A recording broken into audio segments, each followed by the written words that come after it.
Welcome to ECN Trade Daily Video. Before we begin, it should be noted that any advice is of a general nature only and that your personal circumstances have not been taken into consideration. Hello everyone, my name is Rob Clayton and thank you very much for joining me. Well, the Australian dollar did attempt to recover further overnight. However, you can see here from the price action and from the daily that we have a doji towards that 85 resistance, and from the failed challenge again overnight at 75.70, the market is now looking back towards 75.20. Now, in light of the current price action, I expect to see further weakness into the coming session. With 11:30 today, we have the CPI figure, which is expected to come out at 0.6 after previously coming out last month at 0.5. So keep an eye on that. And also we do have the RBA Governor Phil Lowe to speak on the 27th.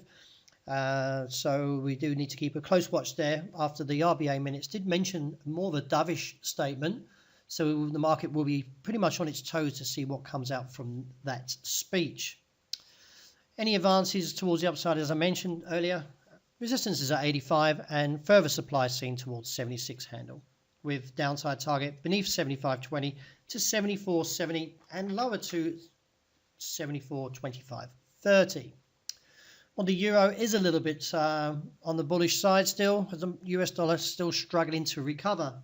However, there is some bullish divergence in the US dollar, which could see the euro fail towards the 109.50-55 level and look back towards the 108.70 and down towards 108.15. Now, also this week, we have the ECB meeting on the 27th, and keep a close watch on that because the previous press release from Mario Draghi at the beginning was a bit of a dovish account, was a dovish account, and but towards the end with the Q&A, he did come back with a hawkish tone. So the market will be keeping a very close watch to the ECB and also especially to the statement.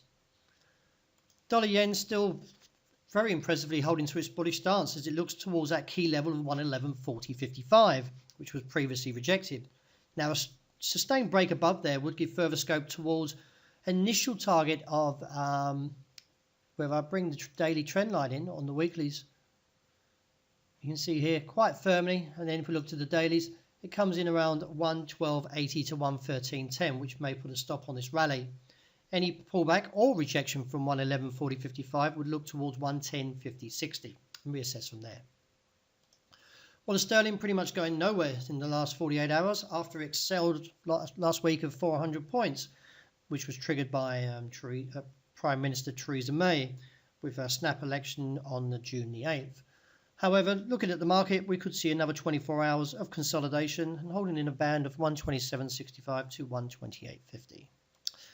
Well, gold took a plummet overnight. As you can see here, the market fell considerably after taking out the 68 support. It's now looking towards 54 with the immediate target of 62 to 58. We view from 54 as we could be even looking lower to an extension to 42 before the bulls return. Any advances on the day looks to a cap of 66 to 70. And to wrap up with oil, well, the market is looking a little bit on the bull side. As you can see here, this long-legged doji or long-tailed doji, and the market is actually responding slightly bullish from 48.80. A move up towards $50.45.60, and a break there could see further scope to $51 to $52 a barrel. Now, that said, a break of 48.80 would see no support until the region around $45 a barrel. So although I'm bullish, I'm a little bit cautious to that call in case we get a rejection from any kind of recovery and takes on the downside. So that wraps up my daily video. Thank you very much for joining me. And as always, look out for the intraday report that should be released shortly.